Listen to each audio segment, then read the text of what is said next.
আসসালামু আলাইকুম বন্ধুগণ, আমি আজকে আমার এখানে যতগুলো সবজি আছে সব সবজির মাধ্যমে বিষ প্রয়োগ করছি। যেমন আমার এখানে যে কারেন্ট পোকা আছে, কিছু কারেন্ট পোকা আছে।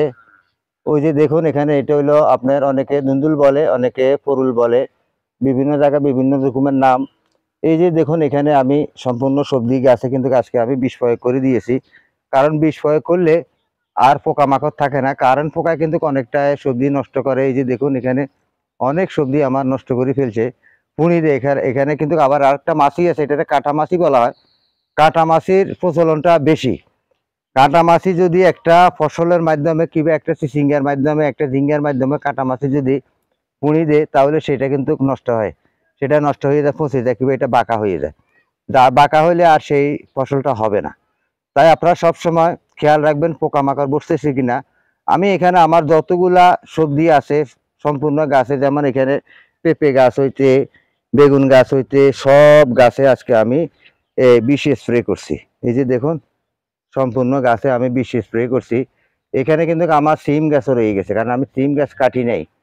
তাই এই যে একটা বিচি লাগাইছি, একটা বিচির কারণে কতগুলা ফসল আসতেছে, কতগুলা কিন্তু আমি অনেক এই এই সবজি আমি এখান থেকে বিক্রি করছি, অনেক সবজি বিক্রি করছি।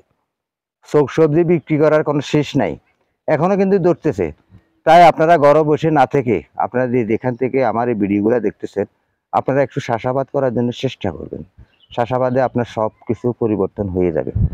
কোনোদিনও আপনার সবজির কষ্ট করতে পারবেন না, কিংবা আপনার সবজি বিক্রি করলে আপনার নিজের কিছু টাকাও তো আসে।